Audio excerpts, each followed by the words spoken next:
Hello everyone, welcome to Lakshya Institute of Professional Studies. So here I am, your friend, your mentor, your coach for CA final auditing subject called Advanced Auditing and Professional Ethics. So as told, I am here in front of you with the another video on or with the another lecture on section number 132. What is the section number? Section number 132. Sir, is this section important? No, this section is highly important. So this section is not important, this section is highly important. So in the previous section also I told you that I will definitely come up with the particular video on this particular section because I need to tell you so many things about this particular section, about section number 132, and I will also discuss one recent case with you. I will also discuss one recent case with you in relation to section number 132. Okay, so without wasting the time, let us first understand what is section number 132, right? Chalo. So let us understand what is section number 132. So as you can see that section number 132 is all about NFRA. Sir, what is NFRA? First of all, we have to understand the history background of the NFRA. Then only you can understand the huge section called National Financial Reporting Authority. So sir, what do you mean by NFRA? NFRA is a statutory body constituted by a central government. It is a statutory body constituted by whom? It is constituted by whom? Central government. Are you getting the point? So what this particular body is all about? Now let me give you one idea, an example. Now say for example, you know that our temple called Institute of Chartered Accountants of India is there. Yes sir. You know that in our professional ethics, in the coming lectures, we are going to understand CA Act 1949.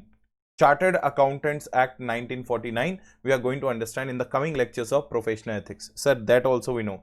What is the connection between ICAI and NFRA? Understand one thing.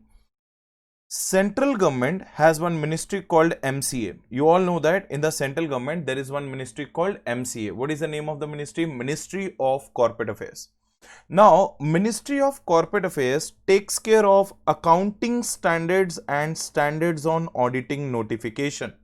Remember one thing, ICAI does not prescribe the standards. ICAI does not prescribe the standards, let it be accounting standards or let it be standards on auditing. ICAI just gives recommendations to the Ministry of Corporate Affairs, to the central government. If the central government thinks fit, then only those accounting standards or amendments in the existing accounting standards, those standards on auditing and amendment in the existing standards on auditing will be notified by central government. I hope I am crystal clear to all of you. So listen to one thing. ICAI does not prescribe the standards. ICAI does not prescribe the standards. Are you getting the point or not? So ICAI does not prescribe the standards. ICAI does not prescribe the standards. ICAI only suggests, only recommends the standards to whom? Ministry of Corporate Affairs. This is what used to happen before National Financial Reporting Authority came. Now let me give you another history. NFRA is not the new thing. Before NFRA, there used to be a NACAS. There used to be one authority called NACAS. What was NACAS? NACAS, National Advisory Council for Accounting Standards or National Advisory Committee on Accounting Standards. So after the NFRA, after the section number 132, NFRA, National Financial Reporting Authority has been notified. Now ICAI lost its powers. Now no more ICAI directly contacts with the MCA, that is called central government. No, ICAI now no more can directly recommend the accounting standards and standards on auditing to whom? Central government. Sir, who has come in between them? Between ICAI and central government, NFRA has come. Who has come? NFRA has come. So if the ICAI wants to recommend any standards to the central government, first it will go to the NFRA. First it will go to the NFRA. Any new standards to be notified or any changes in the existing standards, let it be accounting standards or let it be standards on auditing, the first thing will go in the hands of whom? NFRA. It will go in the hands of whom? NFRA. If the NFRA thinks fit that the new standard is required, or the new amendment is required in the existing standard, then NFRA will give the recommendations to whom? Central government. So you can say that if this is central government and if this is what? ICAI, in between the central government and ICAI, here is one NFRA. So NFRA is a filter.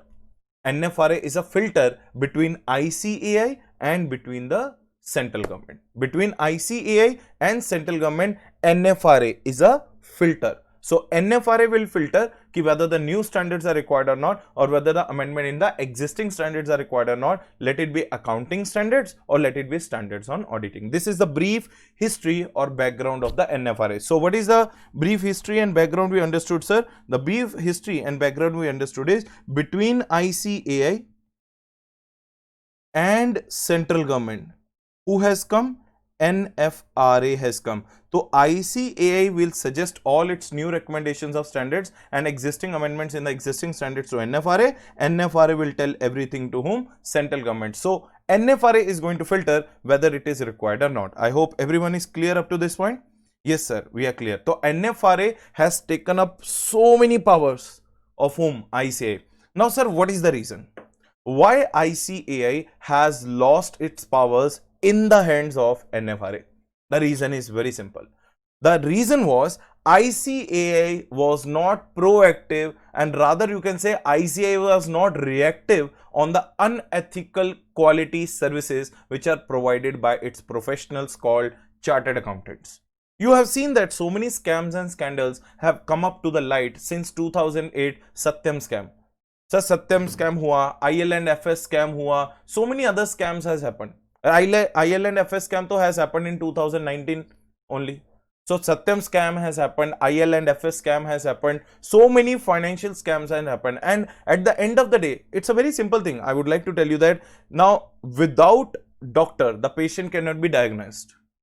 Without an advocate, a person cannot win the case in the court, and without a professional, the accountants and the auditors, there are chances of frauds are very less. It means if the frauds, scams and scandals are happening in the organization, auditor definitely has some role to play. If he is not able to identify and detect those material misstatements in the financial statement or the frauds and errors occurring in the financial statement, then what's the point of you calling you as a professional? Why the company should pay you the crores and crores of money? Why you are taking up lakhs and crores of money of the shareholders to make them aware of the fact that yes, financial statements are true and fair, but ultimately there are material misstatements present in those financial statements. So ICAI was not able to handle these kind of professional misconducts and other misconducts conducted by its professionals. So central government got an idea कि let's take up some of the powers of the ICAI from the hands of the ICAI, and it will be given in the hands of whom? NFRA. So NFRA is nothing but is now more powerful than ICAI when it comes to chartered accountants. Now later on at this stage, this section 132, later on we will also understand that there will be one stage now. There is a stage now where we are, instead of reporting to ICAI, our cases of professional misconduct will no longer be handled by the ICAI. Our cases of professional misconduct or other misconduct now will be handled by NFRA. So to understand the section of 132 NFRA, you have to really understand the fact that NFRA is nothing but a substitution of ICAI. We have to understand that NFRA is nothing but the substitution of ICAI. Now once you will go through the whole section, which is a very huge section, you will automatically agree with me कि yes, whatever I said in the beginning, like the introduction of NFRA, how the NFRA came, now all those things will go, you know, in a very smooth manner inside your head as and when we'll further go and proceed with this particular section number 134.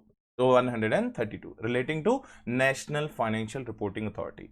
So first we are going to understand what is section number 132. Then we are going to understand rules of NFRA 2018, which got notified on November 13, 2018. So first we'll understand NFRA kya hai, what is NFRA, what is the constitution of NFRA, who sits in NFRA, what is the compensation, what are their general powers of investigation, all those things we are going to understand what NFRA is all about. Then we'll understand the rules relating to accounting standards and standards on auditing, relating to company, relating to body corporate, relating to auditors, and how NFRA is going to control us.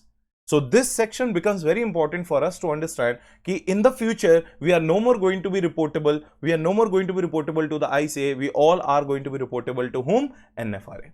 I hope I made myself very clear in section NFRA. Yes. So let us understand what NFRA is all about. So this is a detailed video on NFRA. It is not a rush up section. It is not a revisionary section which I'm doing. It is a detailed section 132, which each and every word written in the next, I think, approximately 15 to 16 pages we are going to read, and I have made my own self-made hand notes so that I can make you comfortable in the class. So shall we proceed without wasting the time? So let us understand what is NFRA. So see, it is an institution or an authority which is basically going to monitor the professional services of an auditor in terms of quality review of the services rendered. So basically, why the NFRA got a birth? NFRA's birth is directly connected with the inappropriate things which the auditor was doing, like the scams and scandal, ILNFS. I have already loaded up one page where I'll be telling you the, I will be telling you the exact news of ILFS and not later, today's news. You can see that 29th July 2020 news. I'm going to tell you. Today is the 29th July. I'm recording this lecture and I will be telling you the news about the NFRA. Now you can see what is the news. The ILFS case, NFRA slaps 15 lakhs fine, 5 years ban on Deloitte partner. But you will not be able to understand this news right now. So I'll be telling you this news as and when we'll proceed with the section. So without wasting the time, let us understand what is NFRA. So the first thing what we have to understand कि sir NFRA को बनाया किसने? Who constituted NFRA? So NFRA is constituted by the central government. NFRA is constituted by the central government to handle and to take care of the matters relating to accounting standards and relating to auditing standards. So who constituted NFRA? Central government has constituted NFRA in relation to the matters concerning the accounting standards and in relation to the matters concerning standards on auditing, or you can say auditing standards. So accounting standards plus standards on auditing. Sir, what is the next thing we have to understand? So what is the constitution of NFRA? NFRA में कौन बैठेगा? Who is going to sit in the NFRA? What is the composition of the NFRA? Constitution we have understood by the NFRA. So you can rather say, or you can rather write it as not constitution. It's better to write composition of NFRA. What is the next thing we are going to understand now? Composition of NFRA. So who is going to sit in the NFRA? So let me tell you one thing. In NFRA, total 16 people are there. How many people? 16 people are there. One is the chairman and the remaining 15 are the other members of this authority called National Financial Reporting Authority, and all of them will be appointed by whom? All of them will be appointed by whom? Central government. All of them will be appointed by whom? Central government. So who is the chairperson? The chairperson should be an eminent person and he should be having an expertise in accountancy, auditing, finance and law area. What are the areas he should be expert in? Accounting, auditing, finance and law area, because we are going to punish, the NFRA is going to punish the unethical professionals, chartered accountants and any kind of auditors, whatever the statutory audits you were doing on. So until unless you don't have the knowledge of these areas called finance, law, accounting and auditing, how you will be able to, keep an eye over them, or how you will be able to understand what kind of mistakes those professionals have done. So the first requirement, the chairman should be an eminent person and expert in accounting, auditing and finance and law. Plus not exceeding 15 members. Not exceeding how many members? 15 members. So 15 maximum hone chahiye. Maximum should be 15. The 15 plus 1 chairman, total are how many? 16. And they should be consisting of two types of members. Some can be part-time members and some are what? Whole-time members. Some are part-time members and some are what? Whole-time members. So in totality, what is the composition of NFRA? In NFRA, 16 people are there. One is a chairperson, 15 are the other members. Chairperson should be an eminent person and should be expert in the field of auditing, accounting, law and finance, and 15 persons should be the persons among whom some can be part-time and some can be full-time members. Everyone is clear or not? But all the members including chairman, all the members including chairman have to give one declaration that is called Declaration of Independence. All the members including chairman have to give one Declaration of Independence. So what is the Declaration of Independence? What is that declaration? So point number 1, we do not have any conflict of interest. While sitting in the NFRA board, if any case comes up of any auditing firm or a chartered accountant or an auditor, we do not have any conflict of interest. We do not have any financial relationship or family relationship with that person whose case is going on in the NFRA. So first declaration of independence they have to give is that they are not the practicing CAs and they are not having any form of practicing CAs. They do not have any conflict of interest. Second declaration they have to give, they do not have any relationship with any audit firm including the related consultancy firms. You are not a member of any kind of auditing firm. You do not have conflict of interest. When you are able to give these two, these two declarations, it means this is called Declaration of Independence. So who has to give? Chairman also has to give and other members of the committee also have to give. Other members of the authority also have to give. What is the declaration has to be given? That we do not have any conflict of interest. And second thing, we do not have any relationship with any audit firm or including consultancy firm, including related consultancy firms. Now when they have to give when they have to maintain this independence? When do they have to maintain this independence? Sir, during the course of employment, when they are working for NFRA. Again repeating, when they are working for NFRA, then to mandatorily they have to maintain this particular independence. But after seizing the office of NFRA, once you have left the job of NFRA, after that also for the next 2 years, you cannot have any kind of relationship with any kind of auditor or auditing for the next 2 years. So remember, till when you have to maintain that independence which you have declared above. During the course of employment, you have to maintain it, and even for the next 2 years after seizing the office of NFRA. Just suppose in 29 July 2020, I left the office. Till 28th July 2022, I'm not allowed to have any kind of relationship with the auditing firm or the auditors. Are you getting the point? So I have to maintain the independence during the employment and also I have to maintain the independence for the next 2 years, seizing the office. Everyone is clear or not? I hope everyone is super clear. Yes, sir, we are clear. So can we proceed further? Yes. So before that, let's revise. What is NFRA? NFRA stands for National Financial Reporting Authority. Sir, who constituted NFRA? Sir, central government constituted NFRA in relation to taking care of accounting standards and standards on auditing related issues. Next one. So what is the composition of NFRA? Sir, in the NFRA, there are total 16 persons. One is chairman and one is chairperson and total 15 members. So who can be the chairman? An eminent person can be the chairman having an expert knowledge in field of auditing, accounting, finance and law, and the 16 persons among them can be a part-time employees or full-time employees. Sir, what do they have to do? Do they have to give any declaration of independence?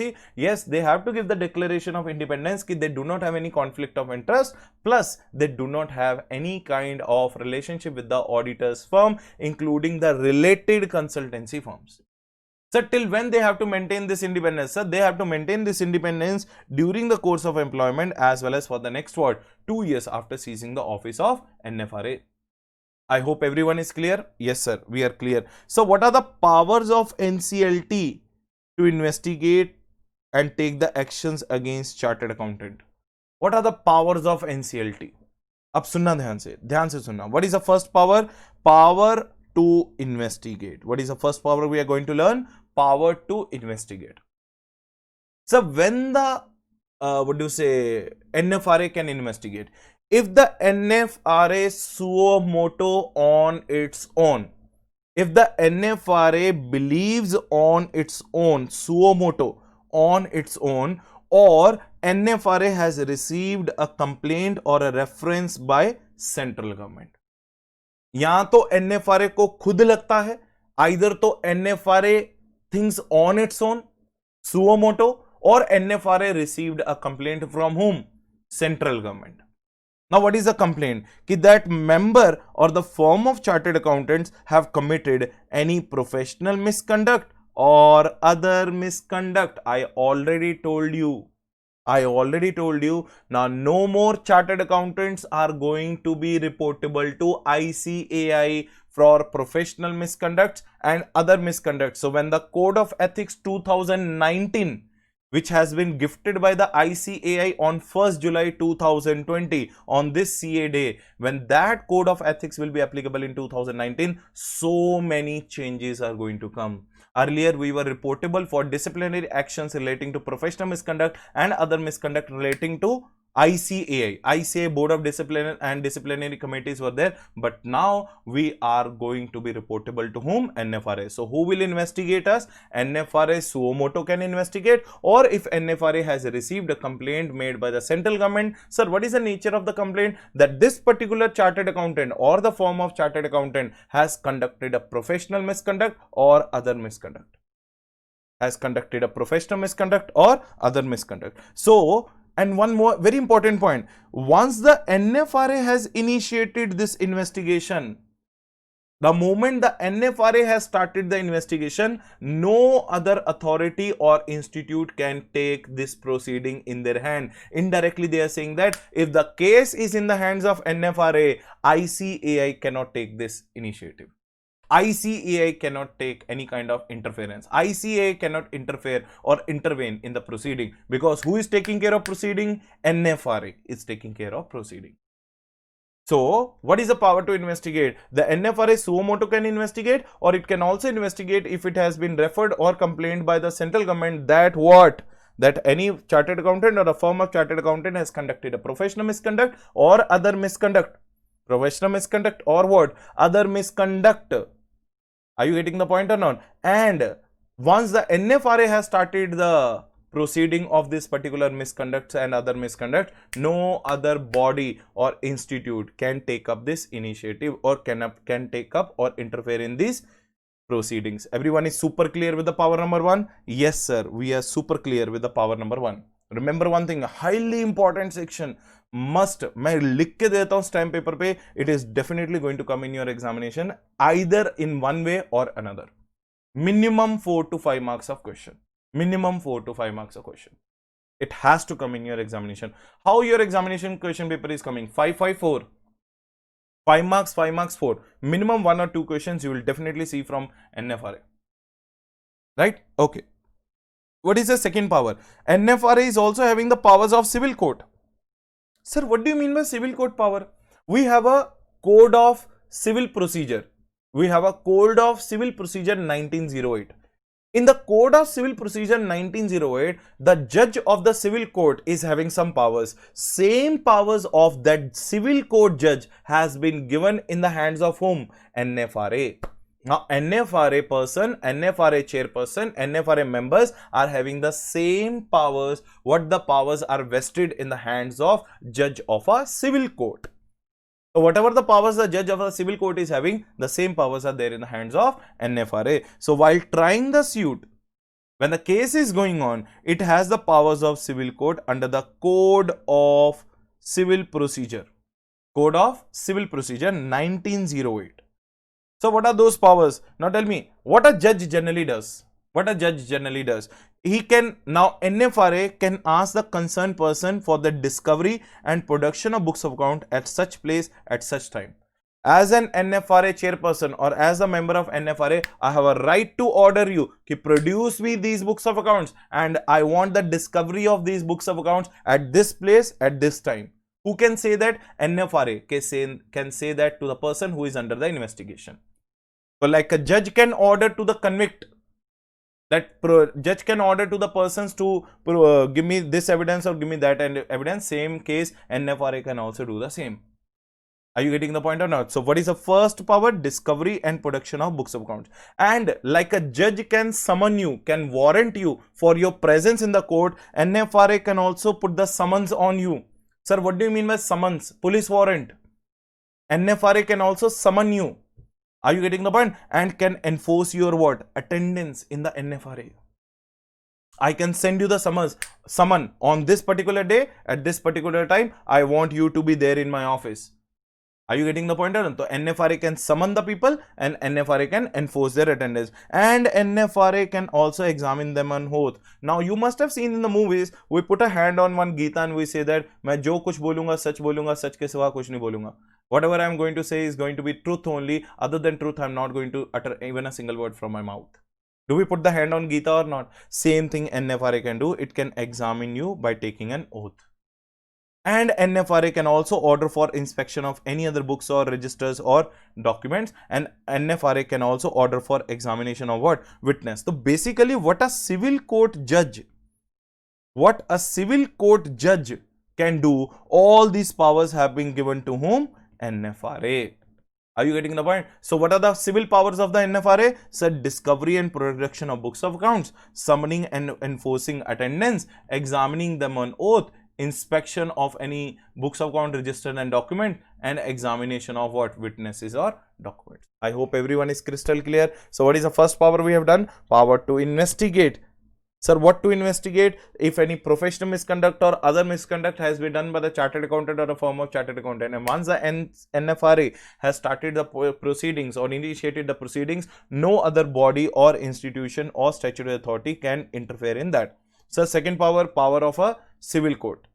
Powers of civil court. Now what are the powers of the civil court judge? Under the Code of Criminal Procedure Act under the Code of Civil Procedure 1908, whatever the powers have been given to the judge of the civil court, same powers have been given to whom? NFRA. So what are the powers? Discovery and production of books of accounts, summoning and examining them on oath, summoning and enforcing your attendance, inspection of books of account, registers and documents, and examination of witnesses. Yes, sir. What is the next power? Power to impose penalty.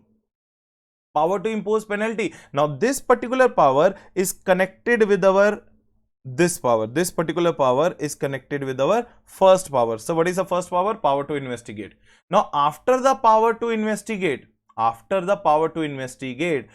the NFRA proves that that particular auditor or firm of auditor was involved in, if the NFRA proves that that firm of auditor was involved in what? It was involved in professional misconduct or other misconduct, then in that case NFRA can impose the penalty. Sir, please tell us what is the penalty. If you are an individual, chartered accountant, sole proprietor chartered accountant, then minimum fine 1 lakh, maximum 5 times of your fees received. 5 times of your fees received by you. That is a penalty what the NFRA can impose you in case they will find you guilty of professional misconduct or other misconduct. So what is the penalty? Sir, minimum 1 lakh for the individual auditor or individual chartered accountant, and maximum it can go to the 5 times of your audit fees received by you.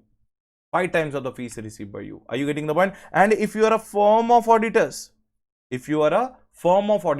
then it is minimum 5 lakhs, maximum 10 times of the fees received. Minimum 5 lakhs and maximum what? 10 times of the fees received. So their minimum 1 lakh, maximum 5 times of the fees received in case you are an individual, or in case you are a firm of auditors, then minimum 5 lakhs and 10 times the fees received. Plus, not only that, plus they will debar you from doing a practice as a member of what? ICAI. So as a member of ICAI, you will no longer be allowed to do the practice. Sir, for how long? Minimum 6 months debarment order, or maximum it can be 10 years. Now this I will show you right now. Now see this. What is the penalty? See this. What is the penalty the IL&FS has put up on the Deloitte who were involved in the professional misconduct while doing the IL&FS case? Can you see the penalty? 15 lakhs of fine. What is the penalty? 15 lakhs of fine. And how much ban? 5 years ban. You can see that, 5 years ban. So what is the ban I told you just now? Tell me. Minimum 6 months, maximum 10 years ban. And this is not something I am showing you from the above, from the previous or something like that. This is today's Economic Times news. You can see that July 29, 2020. Today's news it is. Today's news it is. Are you getting the point or not? I hope you all are understood the intention. Now this is what the NFRA is capable of doing. So what are the three powers of the NFRA we are done with? So the three powers of NFRA we are done with is power to investigate, powers of the civil court judge, and power to impose a penalty. Sir, if it is individual, it is proved that he was contained doing any professional misconduct or other misconduct, minimum fine is 1 lakh, maximum 5 times of the fees received. If it is a firm of auditors, minimum fine is 5 lakhs and 10 times of the fees received, plus the ban which may extend from 6 months to 10 years. I hope everyone is clear. Everyone is clear? मजा आ रहा है section पढ़ने में? Yes sir, everyone is clear. So with that, our meaning of NFRA is over. Our composition of NFRA is over. Declaration of independence given by the NFRA is over. Power to investigate is over. Power of civil court is over. And power to impose a penalty is over. And if you are dissatisfied with the order passed by whom? NFRA. If you are dissatisfied with the order passed by whom? NFRA, you have a right to file an appeal with NCLAT. So now you can say that if the Deloitte was not satisfied, if the Deloitte today is not satisfied with the imposition of fine and the ban given by the NFRA in the IL and FS case, then the Deloitte has every right to file an appeal to NCLAT. Now, next thing, sir, whether the NFRA is going to conduct the meetings? Yes, as many meetings they want, as much time, or as at many places. Are you getting the point? During such times or during such places, they can have as many meetings they want. So NFRA meetings can be there as such times or can be there at such places. Are you getting the point or not? Yes sir, very small point it is. Next point, sir, what about the other employees and secretary? If the central government feels that, for the better and the efficient performance of NFRA, 16 people are not enough. Remember one thing, we are not talking about the members of NFRA authority, we are talking about additional employees and secretaries. If the central government thinks that for the efficient and better performance of NFRA, some additional employees and secretary is required to be appointed, then central government can pass an order to appoint that secretary and the additional employees. For what? Sir, for the better and efficient performance of NFRA. Did you get the point or not? So, to be appointed by the central government for efficient performance required. So, where is the head office of NFRA? The head office of NFRA is at New Delhi and can meet at such other places. So remember one thing, why I have written these many points in a small manner, because I wanted to make you understand the fact that in the examination, sir, in the examination what may happen? So in the examination what may happen? In the examination it may come in the form of MCQs also. Sir, minimum 6 marks to kahin nahi gaye. Section number 132 may minimum 5 to 6 marks are definitely going to come. Maybe 1 or 2 MCQs they may ask you, or other than MCQs they may also ask you this kind of question. They may ask you powers, constitution, any question relating to that they may ask you. I hope everyone is crystal clear up to this point. Yes sir, we are clear. Sir, whether the NFRA has to maintain some books of accounts? Yes. NFRA has to maintain some books of accounts as prescribed by the central government in consultation with. So tell me sir, NFRA is a government authority? Yes. So government authority means one thing comes to our mind. Sir, C&AG. What is C&AG? Comptroller and Auditor General of India. So NFRA also has to maintain such form of books of accounts and manner of books of account prescribed by the central government. But central government also will do the consultation with whom? C&AG, Comptroller and Auditor General of India. So whether the financial statements and books of accounts of the NFRA will be audited? Yes, it will be audited by whom? C&AG. And present the accounts and financial statements to whom? Central government. So first NFRA will prepare some books of accounts as prescribed by the central government in consultation with C&AG. After the preparation of books of accounts, it will prepare financial statement, and those financial statements will be audited by C&AG. Both the books of accounts and financial statements will be forwarded by the C&AG along with his audit report to whom? Central government. And sir, what the central government will do? What the central government will do? Central government will forward the audit report, books of accounts and financial statements in front of the both houses of parliament. In the coming points, we are going to read it. Now, next point, sir, annual report. Every NFRA shall prepare annual report. Like a company has to report it to the ROC, NFRA has to report it to the central government. So NFRA will prepare an annual report for every financial year.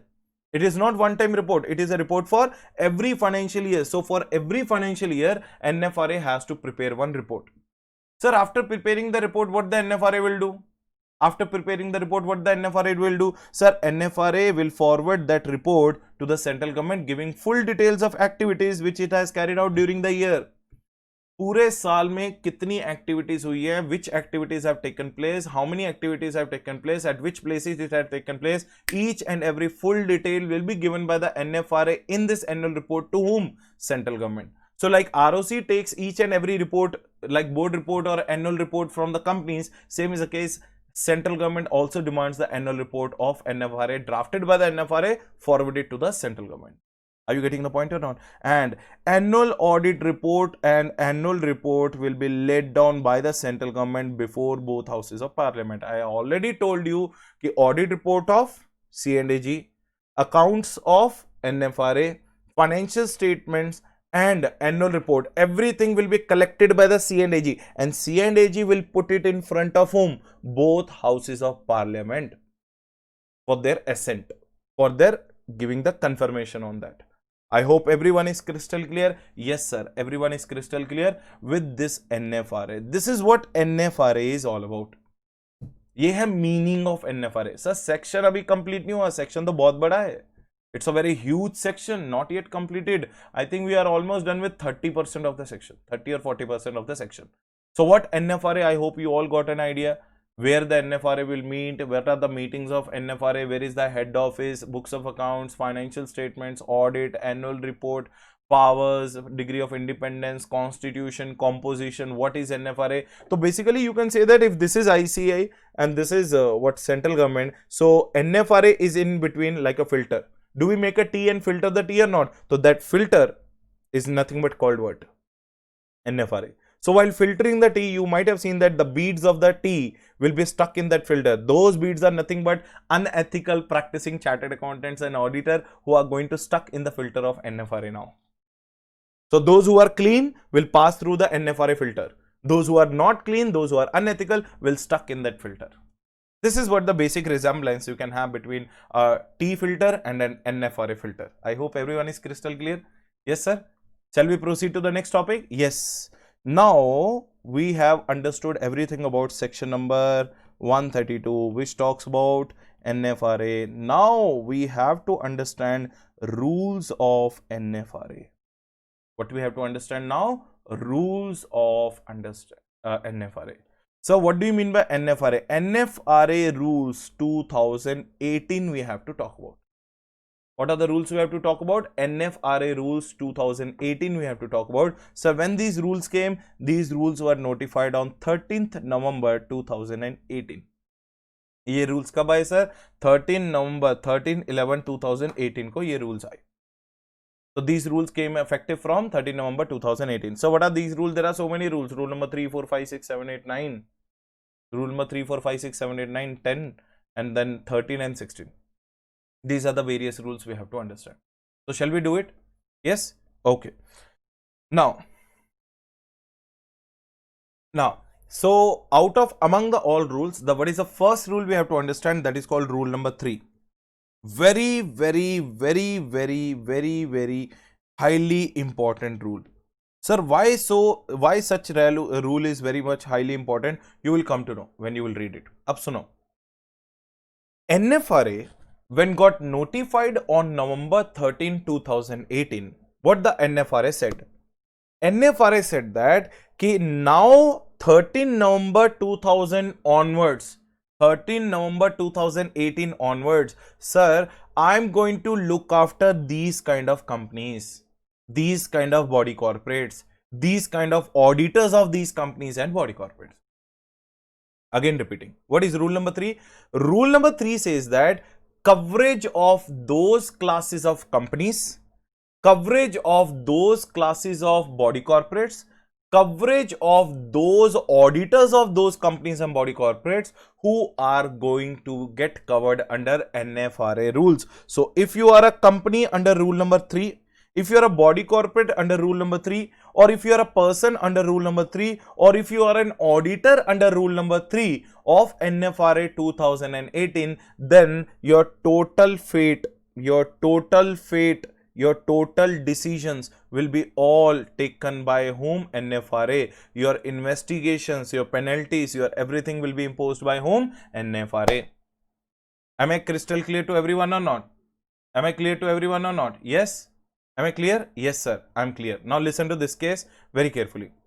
Now, sir, what is this rule number 3? Now see, what classes of companies are covered under NFRA rules 2018, that we are going to understand. And NFRA does have investigative powers on such class of companies and body corporate, including auditors also.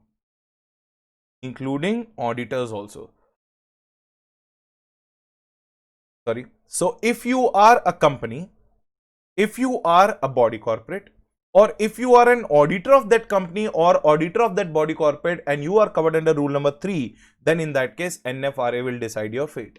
NFRA will have the investigating powers. Shall we start now? What are those companies? Yes. If you are a listed company, if you are a which company? Listed company, matlab ICAI ke haath se baat nikal gayi. Now ICAI is no more going to investigate them. Who is going to investigate them? NFRA. If you are a listed company, either in India or outside India, then in that case NFRA has the power to investigate such class of listed companies.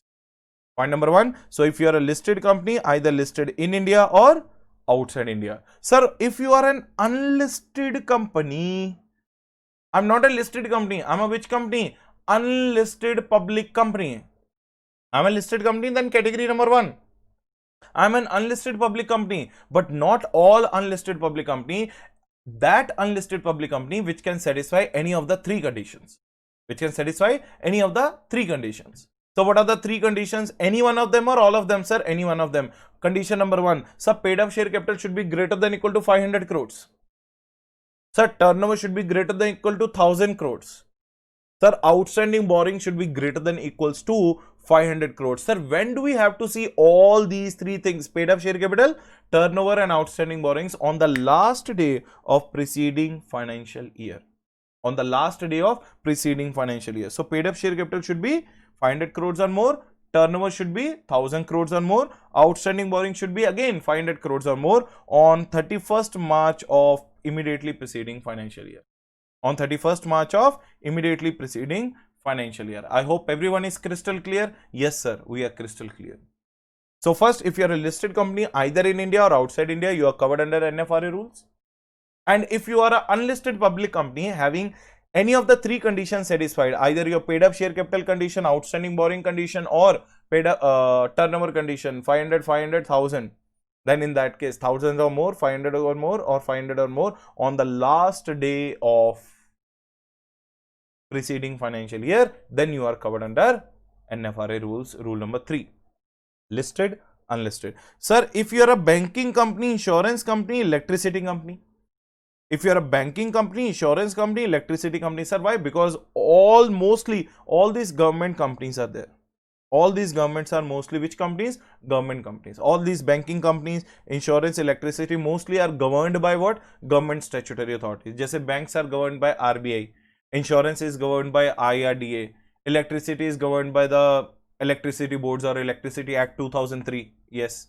And any other company under the Special Act or any other body corporate under the central government.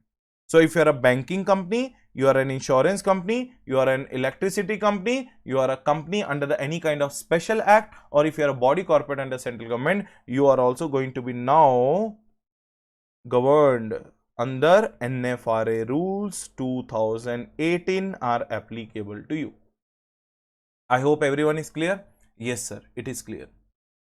Now, if you are any other class of company, person, or a body corporate, now I'm not talking about the listed company, I'm not talking about the unlisted public company, I'm not talking about the banking, insurance, electricity, any special act company or any other body corporate. I am talking about those other class of companies or persons or body corporates which are referred to NFRA by whom? By central government for the protection of public interest. For the protection of public interest. If the central government thinks that this particular company, this particular body corporate or this particular person mean auditor, should be investigated by NFRA under Rule 3 for the betterment of the public interest, for the protection of public interest, then the central government may make that reference of such company, such body corporate or such person to whom? To the NFRA. And NFRA has to take care of that. So first one, a listed company, unlisted public company. Then third one, banking, insurance, electricity, special act or any body corporate under the government company. And the fourth one is what? Fourth one, any other company. What is the fourth one? Any other company, any other body corporate, any other person referred by the central government to the NFRA for the betterment and the interest of what? Public interest. Clear? Yes, sir. We are clear. Shall we move further? Yes, sir. We can move further. Fifth company. What is the fifth company covered under rule number 3? Any company or any body corporate incorporated outside India. पहले मैं बता देता हूँ फिर पढ़ेंगे. Any company or any body corporate incorporated outside India which is a associate or a subsidiary of a company which is incorporated in India. So it means if I am an Indian company and I have a body corporate or a company outside India, which is that company which is outside India is my holding company, is my subsidiary company, whether that associate company or body corporate or subsidiary company or body corporate is also going to be covered under rule number 3? Yes. So in simple terms, मैं तुम्हें बताता हूँ, suppose Reliance India Limited is there. Suppose Reliance India Limited is there. Now Reliance India Limited is having what? Reliance India Limited is having what? One subsidiary in US and one associate in UK. One subsidiary in US and one associate in UK. We are talking about these. Are they covered under rule number 3? Yes, they are covered under rule number 3, but there is one condition. There is one condition. So what is the condition? There is one condition. Sir, what is the condition? The condition is very simple, sir. Such body corporate, such subsidiary or such associate must be contributing at least 20% or more in the group turnover, in the group net worth or in the group net income. Means consolidated income and consolidated net worth of Reliance Group of Industries mein, if that outside India subsidiary or that outside India associate is contributing 20% or more, then in that case, such subsidiary incorporated outside India or such associate incorporated outside India is also going to be covered under rule number 3. Are you getting the point or not? So sir, tell me, what are the 5 companies we talked about? We talked about listed company.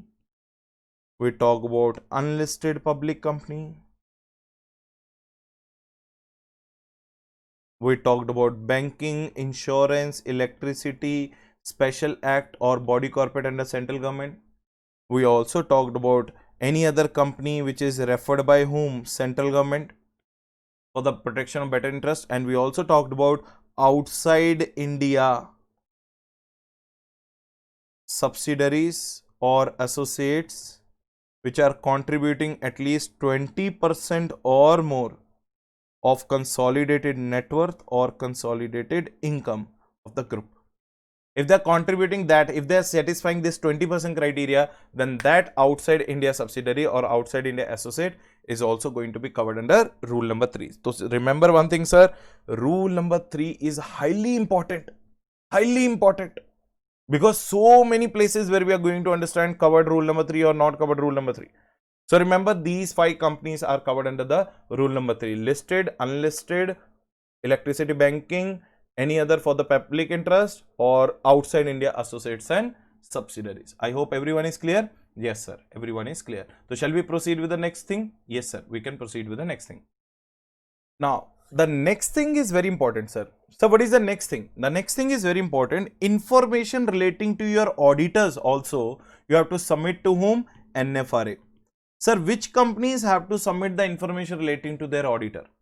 Now remember one thing, the above 5 companies, so definitely have to send the information about their auditors now to the NFRA. We all know that now NFRA is going to take care of the professionals and auditors. So every existing body corporate other than those companies which were governed under these rules, other than the companies just now we have governed under rule number 3, other than those companies, body corporates which are governed under rule number 3, if you are another body corporate, if you are another existing body corporate other than which is covered under rule number 3, if you are an existing body corporate, you have to tell the information to the NFRA about your auditors within 30 days from the commencement of these rules. So tell me, when the rules got commenced, rule got commenced on 13th November 2018. When the rules got commenced, 13th November 2018. So from the 13th November 2013, within 30 days. So tell me, what is exactly 30 days? 30th November means what? 17 days of November plus 13. So it means by 13th December 2018.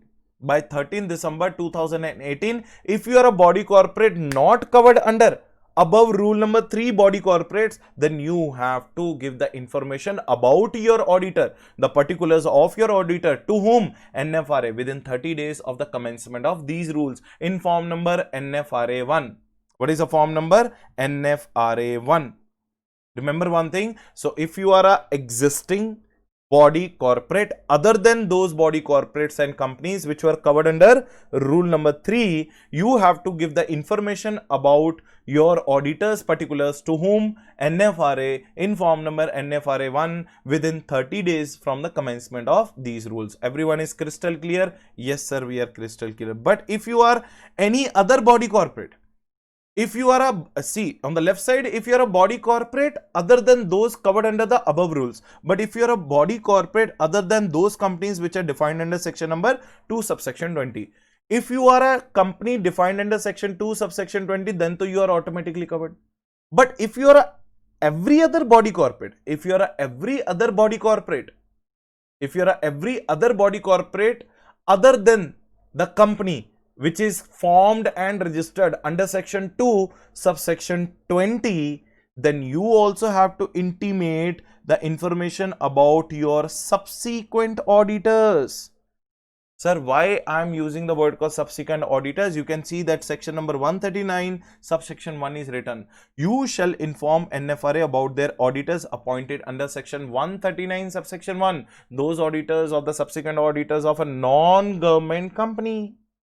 We are talking about the subsequent auditors of a non-government company. So if you are a body corporate, remember, if you are a body corporate other than the companies which are formed and registered under section 2 subsection 20, you also have to inform about your auditors whom you have appointed under section 139 subsection 1 as a subsequent auditor to whom? To the NFRA within 15 days of their appointment. Again, within 15 days of their appointment, again in form number NFRA 1.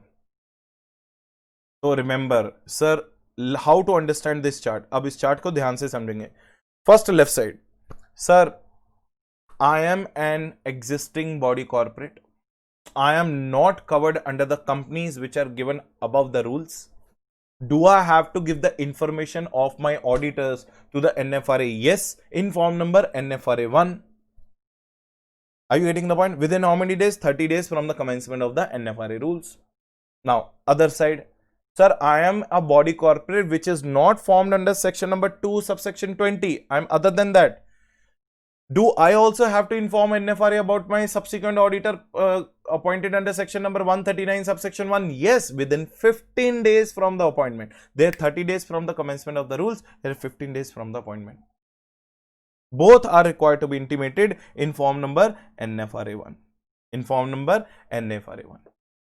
Now suppose, what is the next point? Now suppose you cease to get covered under NFRA rules. You are no longer a company which is covered under NFRA rules. But remember one thing, even if you cease to get covered under rule number 3 of NFRA for the next 3 years, you are still covered under NFRA rules only. Are you getting the point? Sir, I cease to become a listed company.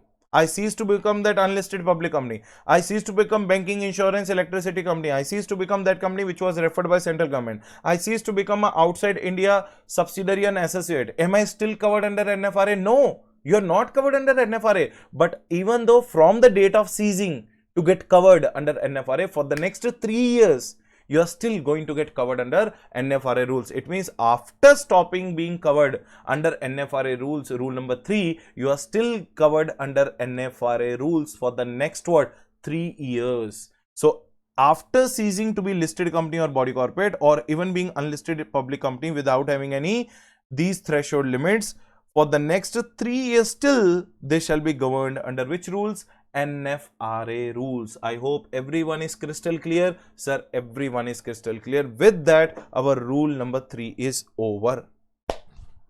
Sir मैंने बोला था कि rule number 3 बहुत important है, very important. Rule number 3 क्या बोलता है? What classes of companies are covered under NFRA rules. And after that, we also understood कि sir, do we have to give the information of our auditors? See, if you are a covered company, you to have to give the information to the NFRA. This particular rule, this particular chart is for NFRA covered companies or non-NFRA? Non-NFRA rules covered company. Non-NFRA rules covered company. Non-NFRA rules covered companies. So if you are a company other than NFRA rules covered above, you have to intimate within 30 days from the commencement in the form number NFRA 1. If you're a company which is not covered under company defined under section 220, then again you have to, and formed in India, and then you have to inform NFRA about your statutory auditor, subsequent auditor, section number 131 auditor within 15 days from his appointment in NFRA 1. And even if you cease to become the NFRA company, for the next 3 years, you are still covered under what? NFRA rules. I hope everyone is clear with the rule number 3. Yes, sir, we are clear with the rule number 3. Now, rule number 4 has come. Rule number 4 has come, but I will not tell you the rule number 4 now. Rule number 4 has to be read with rule number 6, rule number 8, rule number 9. So what is 6, 7, 8, 9? That I will tell you later. So rule number 4 also will do the later. So let us first focus on rule number 5. First focus on rule number 5. उसके बाद ही, don't worry, rule number 4, rule number 6, 7, 8, 9. I'm going to tell you next step only. So first let us understand what is rule number 5. If you are an auditor of a company covered under rule number 3, if you are an auditor of a company covered under rule number 3, then you always shall file annual returns with NFRA in form number NFRA 2 specified by central government on or before 30th November. Sir, if you are an auditor of a company covered under rule number 3, rule number 3 means 5 companies. If you are an auditor of any of these 5 companies, you have to file annual return with whom? NFRA in form number NFRA 2 every year on or before 30th November. The date was on or before 30th April, but now the date is on or before 30th November. So I think this date has been changed due to the COVID-19. This date has been changed due to the COVID-19 pandemic situation. Otherwise, the date is on or before 30th April. Every year, the auditor of the Rule 3 covered companies must file the annual return with whom? NFRA in form number NFRA 2 on or before 30th November. Rule number 3 is over. And rule number 5 is connected with 3. Rule number 5 is saying that if you are an auditor of a company covered under rule number 3, which are the class of companies covered under NFRA rules 2018, you always have to mandatorily file the annual return with NFRA with in form number NFRA 2 on or before 30th November. Now, are you getting the point? So rule number 3 is over, rule number 5 is over. Now we are going to read the rule number 4, rule number 5, rule number 4, rule number 6, rule number 7, rule number 8, rule number 9. Shall we understand those rules? Yes. So what is rule number 4? Rule number 4 is having defined, rule number 4 has defined 4 basic functions of the NFRA. Rule number 4 has defined 4 basic functions of NFRA, which are given. Those 4 basic functions of NFRA are given in rule number 6, rule number 7, rule number 8, rule number 9. You can see that in front of that. Rule number 4 says that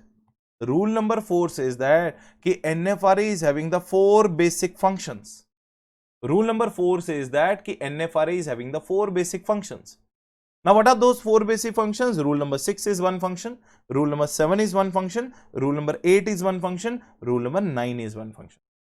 So, what is rule number 6, which is covered under rule number 4, which is applicable to NFRA?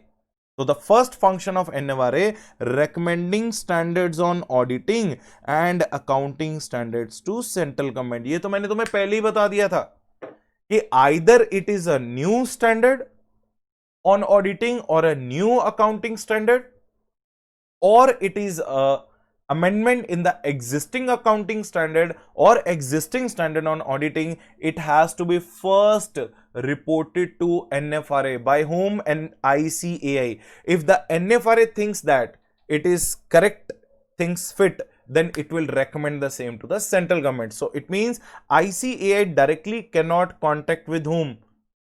Ministry of Corporate Affairs, central government. It has to pass through the filter of whom? NFRA. So it is applicable. This rule number 6 is applicable on ICAI. This function of NFRA is applicable on ICAI. I'm giving the hint. You will find it very easy to remember with the technique which I'm telling you.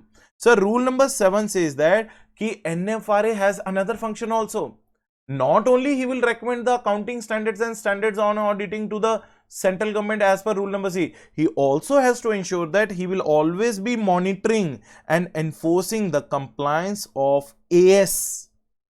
What is AS? Accounting standards. So tell me, accounting standard is whose responsibility? Company responsibility or auditor responsibility? Sir, accounting standards we use while drafting the financial statements, while maintaining the books of accounts. So obviously it is whose responsibility?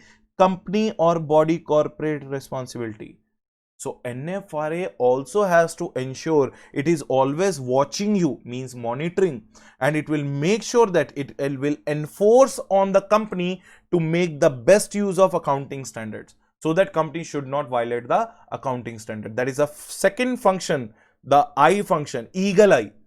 So NFRA is now keeping the eagle eye on the companies that they must, NFRA is monitoring them and they must ensure the compliance of accounting standards. So this particular rule is applicable to whom? Body corporates and companies. Rule number 7. Sir, rule number 8. Same eagle eye. NFRA is monitoring whom now? Auditors, and will enforce the compliance of standards on auditing on whom? Auditors. So likewise, the NFRA is keeping an eye over the company to make the use of accounting standards or to make the compliance of accounting standard. Same way, NFRA is also keeping an eye over the auditors, monitoring them so that they should always try to have a compliance of standards on auditing. So जल्दी से बताते हैं sir, what was rule number 3? Class of companies covered. What was rule number 5? Every auditor of those class of companies covered under rule number 3, he shall file the annual return in NFRA 2 to the, what do you say, NFRA on or before 30th November. So what is rule number 4? Rule number 4 defines the 4 functions. Then those 4 functions are defined under rule number 6, rule number 7, rule number 8, rule number 9. So what is rule number 6? Rule number 6 is saying that NFRA is the one who is going to recommend the accounting standards and standards on auditing to the central government. Okay, sir. What is rule number 7? NFRA is the one who is always going to monitor the company and ensure the enforcement and compliance of accounting standards on the company. Rule number 7. So what is rule number 8? NFRA is the one who is going to monitor and enforce the compliance of standards on auditing on what? Auditors. So rule number 6, 7, 8. So what is rule number 9? Not only it is going to monitor, if you are going wrong on accounting standards, if you are going wrong on standards on auditing, NFRA is going to oversee the quality services of an auditor also. Not only monitoring, after monitoring, NFRA, if come to know that you are having some problem, you are not doing your documentation properly, you are not doing your planning properly, you are not doing your governance practices properly, you are not considering the laws and regulations properly. Who is not doing that properly? Auditor. Who is watching you? NFRA. So auditor is being always watched by whom? NFRA. He is monitoring you. He's enforcing the compliance on you. And after the monitoring and enforcing of the compliance, if the NFRA comes to know that that particular auditor is not using or non-compliance of essays he is doing, then in that case NFRA will throw investigation on you. NFRA will throw investigation on you, and not only that, NFRA will also give you, it's not hard on NFRA. NFRA is not only going to pinpoint your bad or malpractices, NFRA is also going to give you suggestions for improvement of such quality services. So that is what rule number 9. So overseeing the quality services of whom? Auditor, and suggesting measures for the improvement. So this is also applicable on whom? Auditor. Crystal clear? This is called rule number 4. Rule number 4 talks about rule number 6, rule number 7, rule number 8, rule number 9. I hope everyone is clear now. Sir, yes, everyone is clear. Shall we proceed further? Yes, sir, we can proceed further. So, what we have understood so far? Sir, rule number 4 we have understood. Rule number 4 talks about the 4 functions of an audit, 4 functions of an NFRA. What are the 4 functions? Rule number 6, 7, 8, 9. Rule number 6 says that NFRA is going to recommend the accounting standards and standards on auditing to the central government. So, rule number 7 क्या है? Sir, यहीं पे revise हो जाएगा. I can guarantee you. Listen to my class carefully. Revise along with me. You need not do anything else at your home. Shut down the video and then sleep. Have a sound sleep. इतनी बार revision करेंगे. Rule number 7 क्या है? Monitoring and enforcing the compliance of accounting standards on company and body corporate. Rule number 8 क्या है? Monitoring and enforcing the compliance of standards on auditing on auditor. Rule number 9 क्या है? Oversighting the quality of the services rendered by the auditor and suggesting the improvement measures to improvise the same. Are you getting the point or not? This is rule number 6, 7 and 8 and 9. Now 4 is over, 3 is over, 5 is over. Now we have to elaborately understand what is rule number 6, rule number 7, rule number 8, rule number 9. Shall we do? This is on ICA, this is on company, this is on body corporate, and this is again on auditor. Company, this is on auditor, and this is on auditor. So let us understand what is rule number 6. Now tell me, what is rule number 6? It is applicable on ICA. Now, what I told you, ICAI will report directly to central government now, or ICAI has to report to NFRA. So NFRA shall receive recommendations from whom? ICAI. I already told you. NFRA shall receive recommendations from whom? ICAI on proposal of new essays and AS and on amendments to existing essays and AS. If the ICAI wants to propose the new essays and AS, or ICAI wants to bring the amendments to the existing essays and AS, it has to report to whom? NFRA, and NFRA shall, not may. NFRA shall, it means must. Now, ICAI cannot trespass NFRA, cannot surpass or bypass NFRA. It has to go via NFRA only for the recommendation of the proposals on the new essays and AS and on the amendments on existing essays and AS. Say yes if you have clear. Yes. If the NFRA want, it may ask additional information if required from ICAI on the A above. If NFRA wants additional clarity, additional information, additional data on the new standards recommended by ICAI or the amendments in the existing standard recommended by ICAI, so NFRA may ask the ICAI ki please give me the additional information for the better clarity so that I can recommend it to the central government. Crystal clear? Point number B? Yes, sir. And shall consider it if the NFRA considers it fit. Shall consider it and if things fit. NFRA shall consider it and things fit, it shall recommend it to whom? Central government. Sir, ये rule तो हमने शुरू में ही कर लिया था, मैंने बोला तो था. Rule, some of the things we have already covered in the beginning. So rule number 6 क्या है? NFRA's recommendation to central government in relation to accounting standard and standards on auditing. NFRA shall receive the recommendations from ICAI relating to proposal of new essays and AS, relating to amendments in the existing essays and AS, and it may also ask the additional information for the better understanding. and it will consider it first, and if it thinks fit, then only NFRA will forward it to the central government as its recommendation, and then central government will notify it. Now no more I say directly with central government, only via NFRA. Say yes, say crystal clear if you are heard. अपने मन में बोल दो, sir, yes, we understood you very properly. Now we will not misled by anybody, and we will not misguided by any other book or any other provision, because you have made us understand very clearly. Right or not? Chalo. Next, rule number 7. What is next?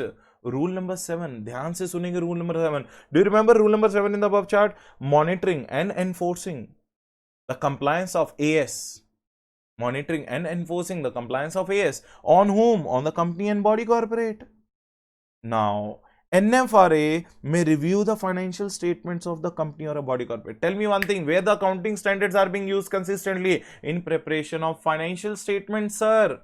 So, NFRA may review the financial statements of company or body corporate, and may ask the additional information from the company or the body corporate or its auditors by giving a written notice.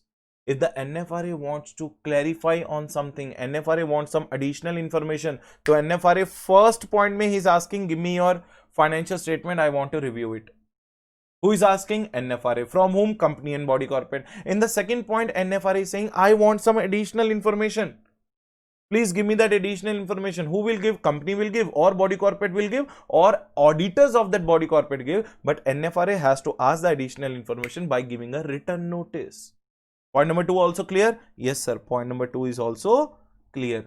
Now, what is point number C? May require personal presence of the officer in the review of financial statements. Maybe the person who is reviewing the financial statements might not be expert in financial statement. So, if the NFRA wants, can he take the help of any officer or not? Yes. So, if the NFRA want, may require the personal presence of the officer. Officer means expert. Financial statement expert ko he can keep along with him while reviewing the financial statement. And after reviewing the financial statement, if NFRA finds any kind of non-compliance of accounting standards by such company or body corporate in writing their financial statement, again repeating, after doing the review of financial statement, if NFRA finds any kind of non-compliance by the company on the use of accounting standards while drafting their financial statement, it will publish such non-compliance on its website. Who will publish? NFRA will publish with the name of the company that this company is not complying with this particular standard. But if the NFRA is not publishing it on the website for any reason, if the NFRA is not publishing it on the website on any reasons, such reasons must be recorded in writing. Why NFRA is not publishing the non-compliance of accounting standard done by the company? Say yes if you are understood. Yes, sir. So, shall publish its findings relating to non-compliance, if any, on its website until and unless it has a reason for not doing it, and if it is not publishing, shall record the such reasons in writing. If the NFRA thinks that you have done a non-compliance, what the NFRA will do? NFRA will publish your non-compliance on its website along with your name, along with the non-compliance what you have done. But if your non-compliance is not published on the website, then NFRA has to make sure that reasons of non-publishing must be recorded by the NFRA in writing, because central government may ask you why you did not publish the name of the company, why you did not publish the non-compliances of the company. Clear? Yes, sir. Clear. Now, if the NFRA thinks that there is any further violation of any accounting standard, then it may decide for the future investigation or future enforcement action through the which division? To the concerned division. It may act on that concerned division through the future, to the its concerned division. I hope everyone is clear. Crystal clear? Say yes if you are crystal clear. Yes. So if the NFRA thinks that you are doing non-compliances again and again, then it may further initiate any kind of further investigation or any kind of other action under its concerned division. So sir, point number 1 mein what the NFRA did in the rule number 7, what the point, first of all, what is rule number 7? Monitoring and enforcement compliance of accounting standards. So point number 1 mein NFRA demanded their financial statement for review purpose. NFRA में point number 2 में NFRA में demand the additional information from body corporate or a company or from its auditor by giving a written notice. NFRA may also ask for a personal presence of an officer while reviewing the financial statement. After that, if the NFRA finds that you have done a non-compliance, NFRA will report it on its website, publish it on its website. But if it is not publishing your non-compliance as a company on its website, then NFRA has to record the reasons in writing. If the NFRA still thinks that there are some violations of the accounting standard particularly done by the company, then NFRA may further look for investigation or action given to their concerned division. Are you getting the point? The rule number 7 is over. Rule number 7 is over. Sir, rule number 8 is very similar to rule number 7. In the rule number 7, what is happening? Monitoring and enforcement compliance of what? Accounting standards on the company. What is the rule number 8? Monitoring and enforcement compliance of standards on auditing. On whom? Auditor. Now they are coming to my practicing unit. Now NFRA officers and experts are going to come to my practicing unit. It is little bit very much similar to the peer review. I will tell you one chapter, peer review, very nice chapter. So it is very much similar to the peer review, but let's not go into that. Peer review ko keeping it aside, let's understand what the NFRA will do. NFRA will go to whose unit? Practicing unit of an auditor. NFRA will go to the practicing unit of an auditor. Sir, after going to practicing unit of an auditor, what the NFRA will do? NFRA will review all the audit working papers and communications relating to the audit. It means NFRA is going to check my compliance of SA 230. Sir, what is SA 230? Audit documentation. Do we maintain the audit documentation after doing the audit of a client or not? Yes. So NFRA is going to check my audit working papers, is going to review my audit working papers and communications relating to audit. What kind of correspondence have taken place between me and my client? Those communication letters are also going to be checked by whom? NFRA. So NFRA is basically checking me what? It is testing me on, NFRA is basically testing me on what? SAs. The 230 is nothing but AS or SA? SA 230, standards on auditing 230, audit documentation, audit working papers. So NFRA is going to review my audit working papers and communications relating to the audit. So NFRA reviewed it. Now NFRA is also going to review or also going to evaluate my quality control systems and my system of documentation. Do I maintain the quality when I provide the services to my client or not? SA 220, my quality standards. Do we need to provide quality in our work when we provide assurance and accounting and auditing and any kind of services to our client or not? Yes. So here NFRA is evaluating, not reviewing my audit working papers, but evaluating my quality control systems. And systems for what? Documentation.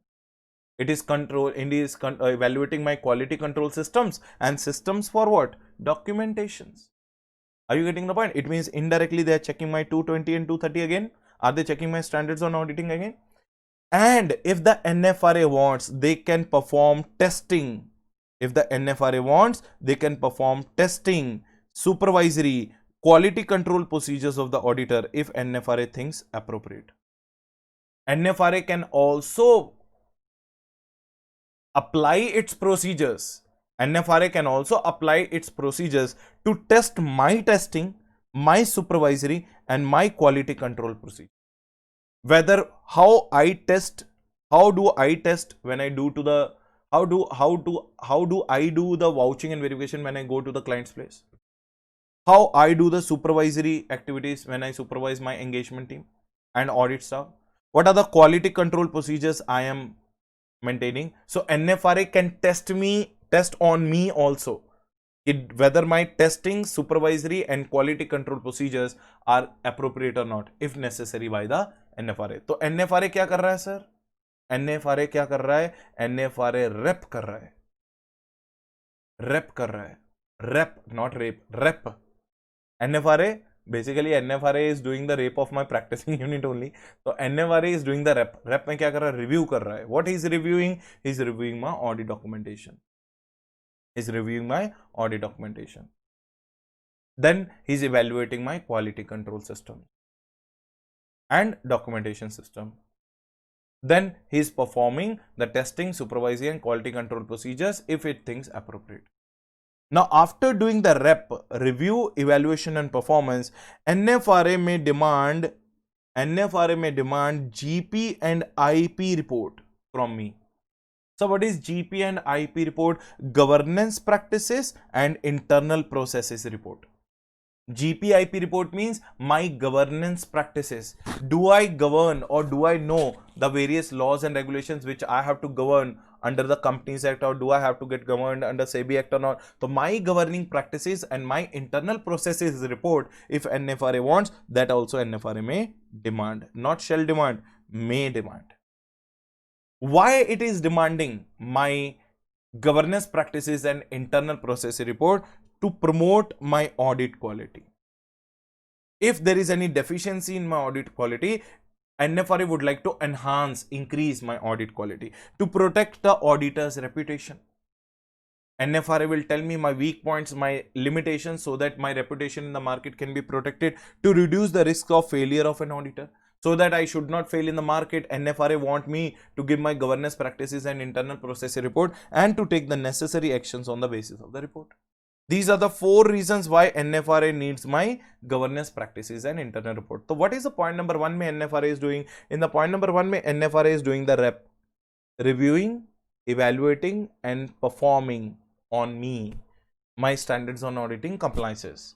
In the point number 2, NFRA is asking me, give me your governance practices and internal procedures, internal processes report.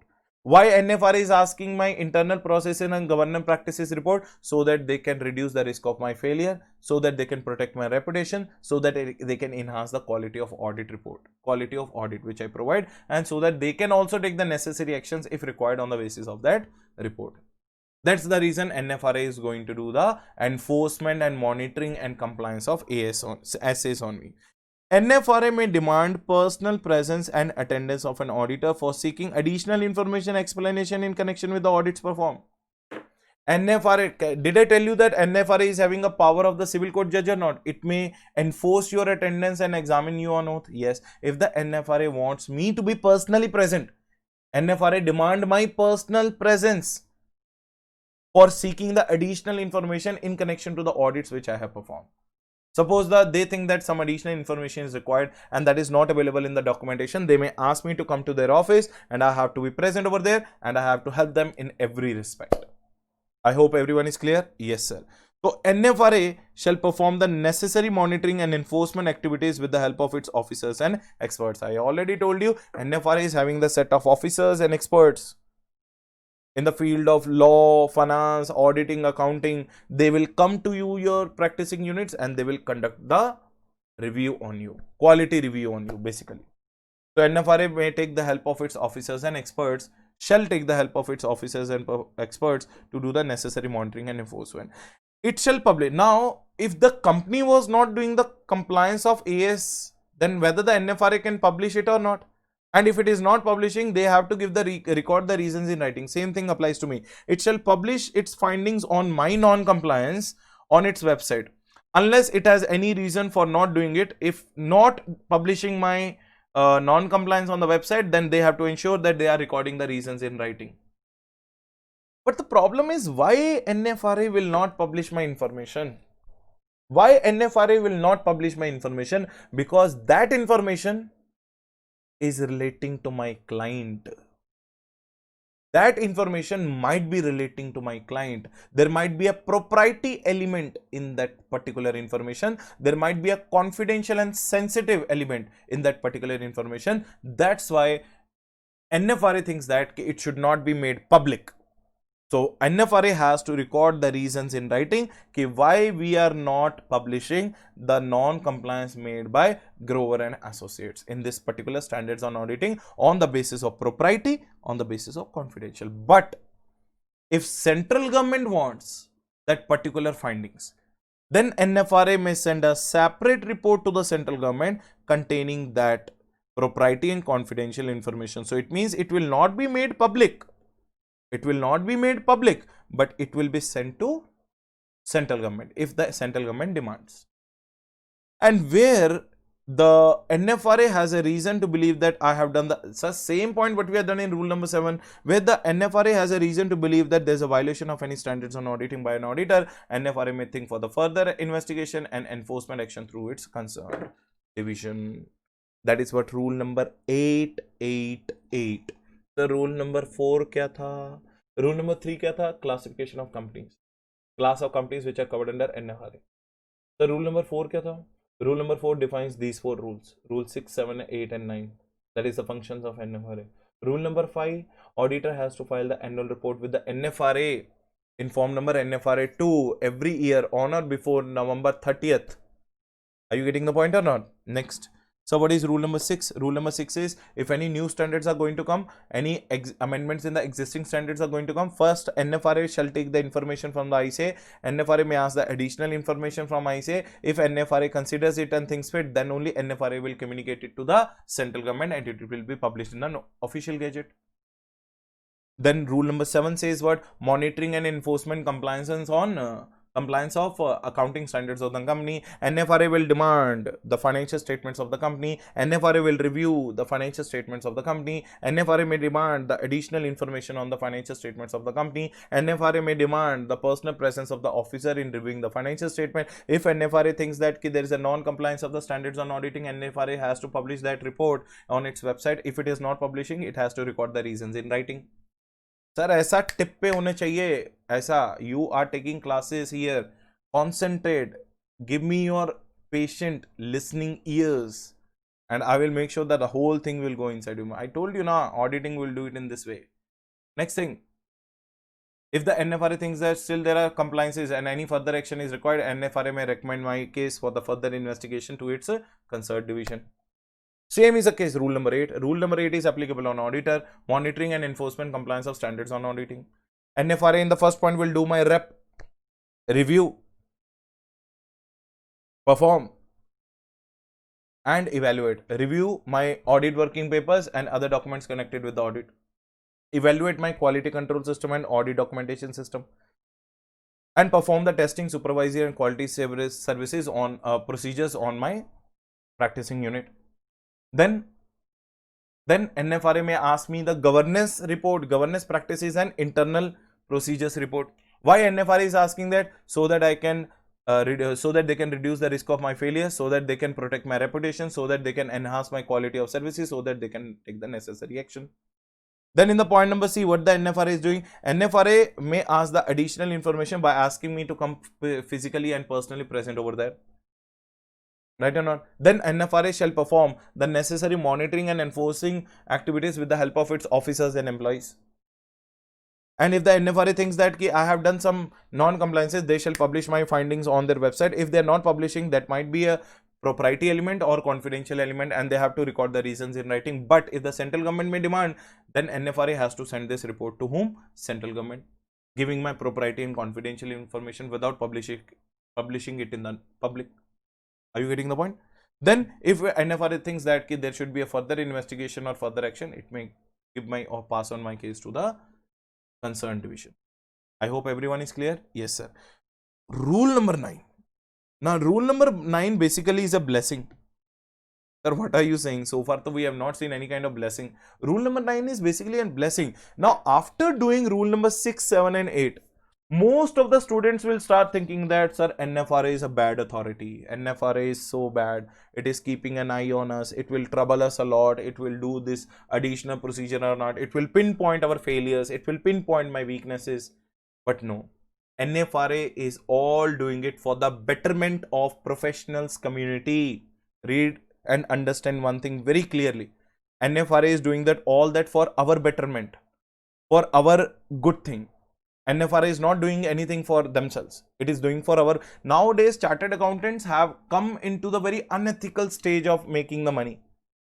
In any way, they will start making the money. Unethical things they will do. They will, you know, audit risk has become so huge. 315 तो मतलब पूछो ही ना, हर जगह है. There are material misstatements, but you are giving an inappropriate opinion stating it as unmodified. Are you getting the point? Audit risk. We'll understand in 315 the definition of audit risk. So basically NFRA is doing what? NFRA is just trying to help us out in enhancing or in the betterment of our quality services which we can provide to our client. So shall we read that? Yes. So NFRA rule number 9, overseeing the quality of services and suggesting measures for improvement.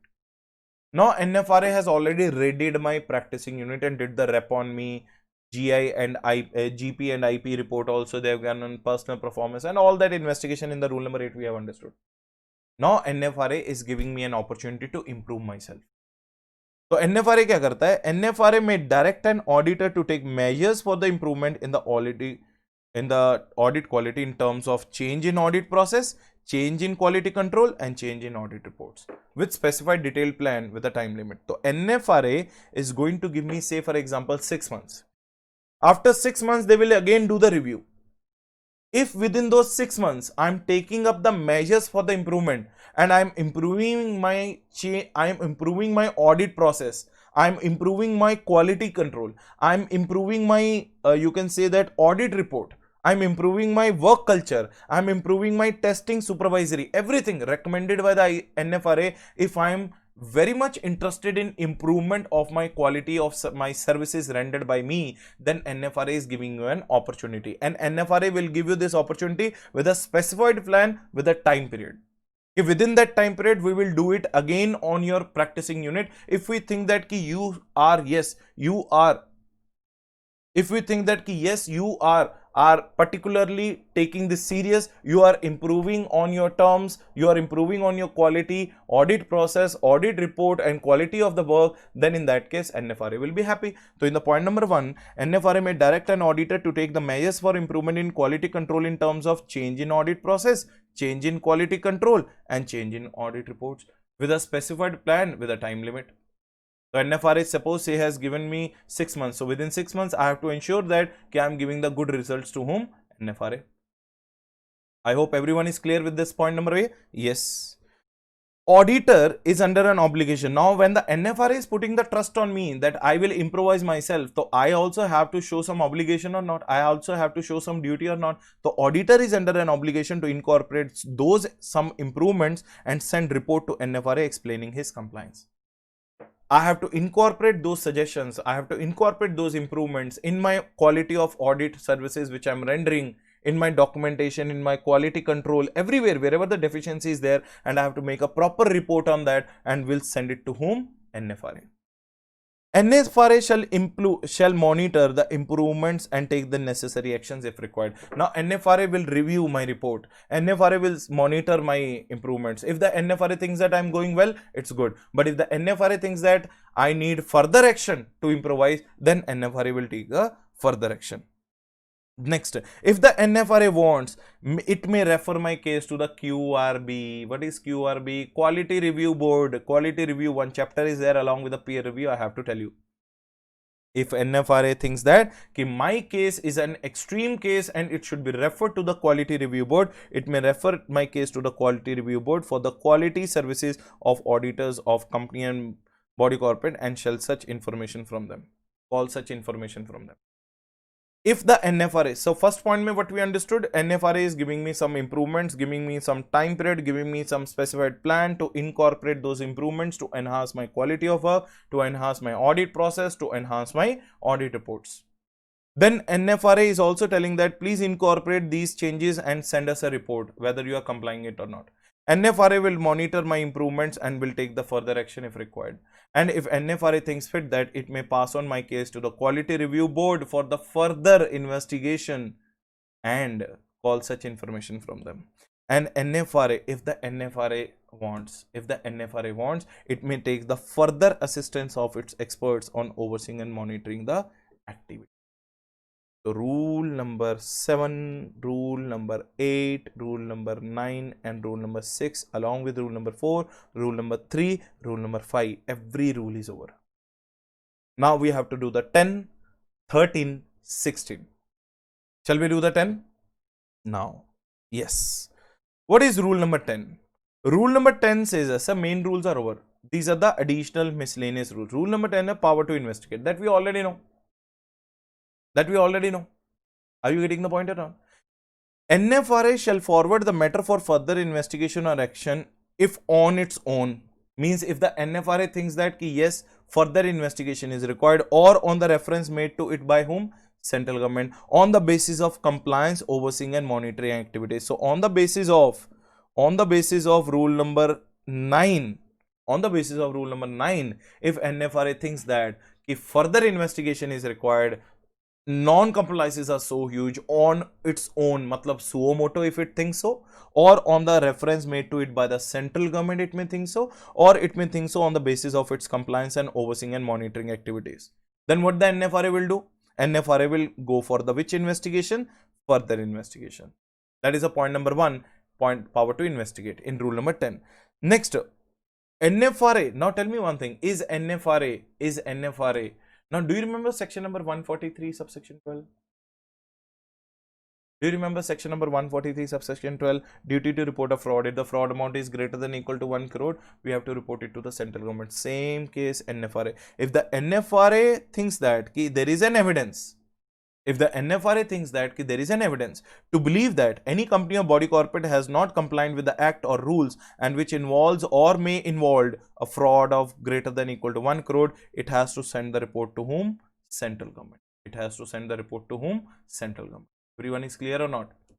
So NFRA shall also report it to the central government if the fraud amount involved is greater than equal to 1 crore. If the fraud amount is involved then greater than equal to 1 crore on the basis of non-compliance with the act or rules. On the basis of non-compliant with the act or rules by the company or a body corporate, and it has an evidence of that, then only it can report it to the central government. So in the point number 1, it can go for a further investigation. Rule number 10 mein point number 1, and rule number 10 mein point number 2, it talks about shall report it to the central government if it is having an evidence that there is a particular company or body corporate has not complied with the act or rules, and due to that fraud is there for more than equal to 1 crore. Now, very important point. I already told you this point, but I am again telling you again. Now, if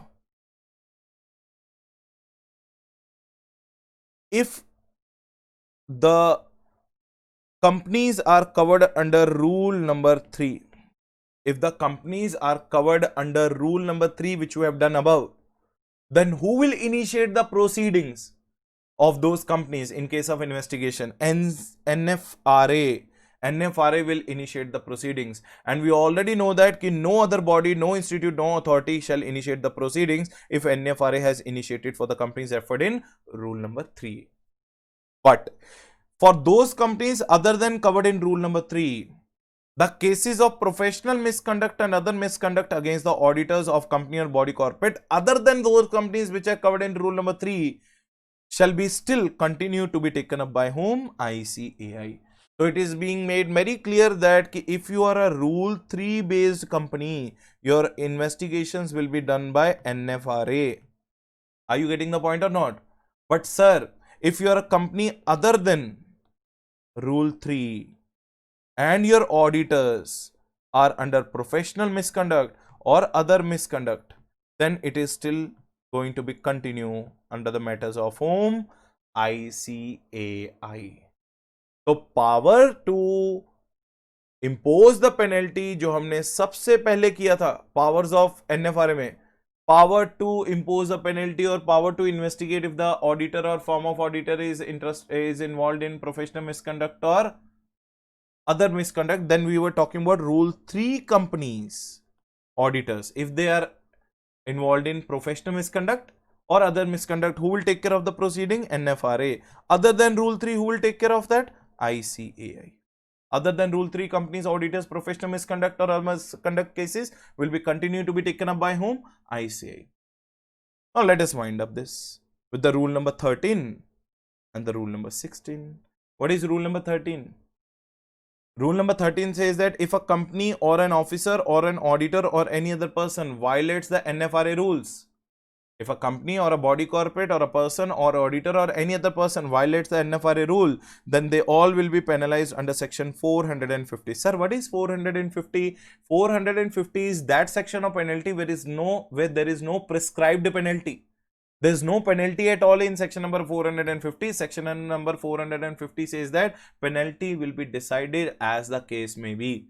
So it means the 450 penalty is that penalty which will be based upon the case-to-case basis. Which will be based upon the case-to-case basis. So section 450, there is no specified penalty on that. Are you getting the point? No specific penalty on section number 450. So it is called general penalty section. But it is applicable on whom? Company, OID and auditor. But still they will be punished.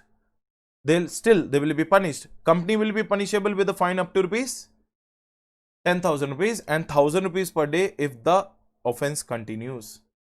Are you getting 450 penalty bhi lagegi and this penalty also will be there. So 450 will be depending upon the case, that is called general penalty section, and this is a penalty. Company and officer in default will be liable to a penalty up to rupees 10,000 and rupees 1,000 rupees per day if the offense continues. So this is called rule number 13, penalty rule.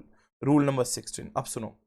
Why NFRA rules came? What is the purpose of NFRA rules? Now, if you remember, section number 125 is there in Companies Act, which talks about Investors Education and Protection Fund. What is Investors Education and Protection Fund? Basically, Investors Education and Protection Fund is that fund in which the money comes and that money is being utilized for making the awareness, for educating the investors about the capital markets. Now, what is the purpose of NFRA? A purpose of NFRA is also very similar to IEPF. The purpose of NFRA rules so that we can enhance, improvise the quality of work, the auditing services, the assurance services of an auditor by giving them trainings, by giving them seminars, by educating them, by giving them publicity, by doing the conferences with them. So basically NFRA rules, remember one thing, NFRA rules are not bad for chartered accountants. In future, you will definitely get the fruit of this NFRA change which has come. Are you getting the point? You will definitely get a fruit of this NFRA change. Now, we are getting the fruit now. Now, if this case could have been in the hands of our own counsel, I can guarantee you Deloitte could not have been penalized so far. Now, what has happened in Satyam case? In 2018, I don't know in 18 or 19, finally they came up with a 5 years ban or 2 years ban on PwC, which were involved in the Satyam scam. Look at the NFRA, came in 2018, now just like that, 2019 first scam came, IL&FS, 91,000 crores, immediately Deloitte, and let me show you now. Now let me show you the whole thing. As I already told you, this is the recent news which has come. So see that IL&FS case, it's a government entity where the 91,000 crores of scam has happened. NFRA slaps rupees 15 lakhs fine and 5 years ban on the Deloitte partner. Now this is not the one punishment. Already 2 days back and already this is a third order basically. This is a third order by NFRA. Already 2 orders have been given in the last week. Now you can see, now read the whole thing along with me. Now see. Now, the Tuesday, read the word called synopsis. The Tuesday, the order was issued over the allegations of professional misconduct by Shrenik Baid, the partner of Deloitte and review partner on the IFIN audit. Are you getting the point? It is the third such order. Now see, it is the third such order in the IL&FS Financial Services Limited, the National Financial Reporting Authority slapped rupees 15. First of all, it is a third order. I already told you this order came on 29 July, today. But already 2 orders have already come earlier. So it is a third order where the NFRA has slapped rupees 15 lakhs of fine and slapped rupees 15 lakhs of fine and a 5-year ban on the professional auditors of the Deloitte Haskins and Sells LLP. Now Deloitte ke upar kya lag gaya? 5 years ban. What is I told you? What did I tell you? Minimum 6 months, maximum 10 years ban. Is this a 5 years ban or not? On what? Deloitte, because they were the statutory auditors of IL&FS. Who slapped it? NFRA. And how much is the fine? I told you, fine minimum 5 lakhs, maximum 10 times of the fees received. What is the fine on Deloitte? 15 lakhs is the fine, which conducted the statutory audit of IL&FS in 2017-18. Still it is good. 17-18 audit means September 18 the audit has taken place And June 19, I think in the May 19 or June 19, the scam came into the picture, and in 20 we got this punishment. This is how fast the NFRA is all about. And this is a third order. Already they have banned the partner of Deloitte, the former partner of Deloitte, for 7 years. Now it will be there. Now see, the Tuesday order. The Tuesday order was issued over the allegations of professional misconduct by Shrenik partner in Deloitte and review partner IFN audit. The earlier two orders issued last week imposed a fine of 20 lakhs, 25 lakhs and 7 years ban. How many years ban? 7 years ban on former Deloitte CEO. 7 years ban on former Deloitte CEO Uday Sen, and rupees 5 lakh ban and 5 years ban on Rukshat Dhruwala, who was engagement quality control reviewer in the IFIN audit. Everyone is clear or not? Yes. In its charges of professional misconduct, again the NFRA said that chartered accountant was grossly negligent and did not exercise the due diligence through the failure to disclose the facts and material misstatements known to him. ये सब कुछ हम लोग professional ethics में पढ़ेंगे. ये पूरी line note करके रख लेना सर. ये पूरी लाइन नोट करके रख लो. Each and every word which is written over there, we are going to learn that in professional ethics. Gross negligence, clause number 7 of part 1 of schedule 2. Clause number 5, clause number 6, failure to disclose material misstatement and material facts, दोनों के दोनों. So 6, 7 and 5, 5, 6 and 7 clause are applicable, and these are professional misconduct to the members in practice. CA Act 1949 में अपन schedule number 2 में करेंगे. The 92 page order stated that while Sen was the where is that? The 92 pages order stated that while Sen was the engagement partner through responsibility delegated, Beg was the main partner supervising key aspects. So both have been slapped with a fine of rupees 25 lakhs and 5 lakhs. This certainly was one of the main reasons for the disastrous failure in audit quality that now stands proved. The order said it led to the loss of accountability and total disregard of the principles of quality control. So basically you have also seen that in almost the whole NFRA, I talked about the quality control and quality control. Now, Baid contended that he was a partner in engagement and responsible for overseeing certain aspects of audit rather than engaging partner. Management services. It was also in the violation of section number 144. हमने कर लिया था. Section number 144 are services not required to be provided, prohibited services. Deloitte was found to have either directly or indirectly provided the prohibited services to the auditee or its holding company without the prior approval of the audit committee or IFN and NFRA said. So 144 violation bhi tha, professional misconduct bhi tha, and other things were also there. Statutory auditors are prohibited from providing certain non-audit services to the auditees in order to maintain independence, which includes management services. Are you getting the point?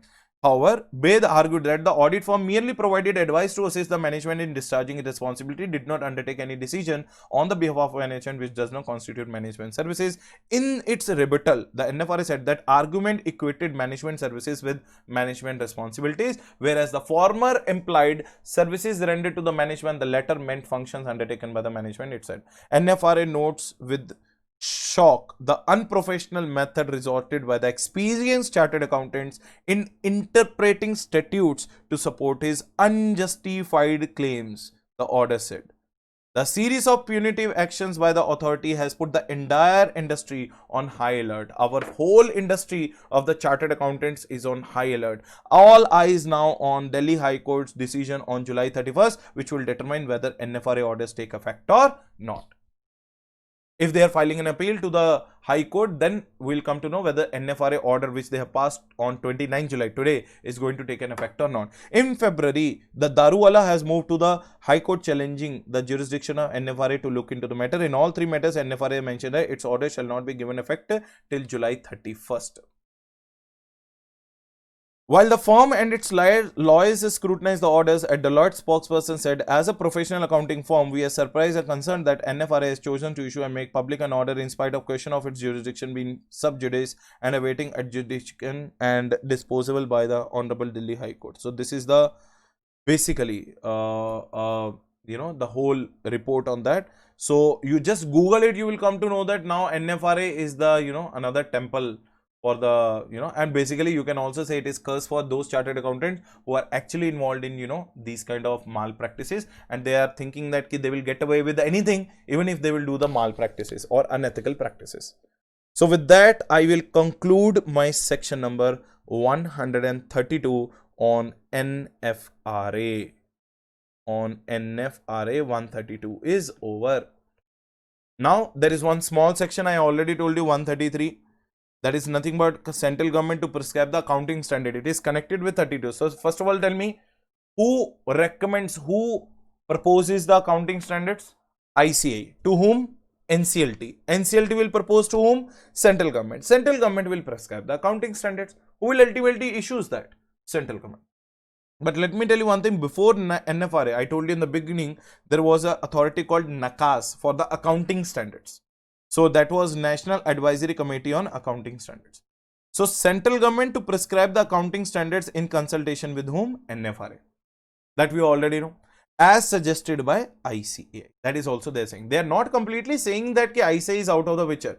As suggested by the ICAI, now NFRA is the main authority to whom the central government consults for the issue of accounting standards. So as per the Companies Act, Accounting Standard Rules 2016, those companies which are covered under Companies Act Accounting Standard Rules 2006, they will still be following AS1 to AS29 to be followed by those companies.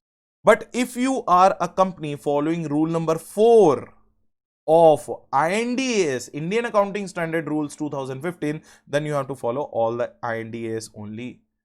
So basically, what is this particular section 133 is saying? Those companies which are following 2006 accounting standard rules, they should follow AS1 to AS29. And those companies which are following IND-AS rules 2015, they are going to follow IND-AS completely. So with this, our section number 132 and section number 133 are over. We are only left with section number 135 and section number 137, which I'll come up with the next video. And in the same video, I think if the time will allow, I will start with the dividend chapter also.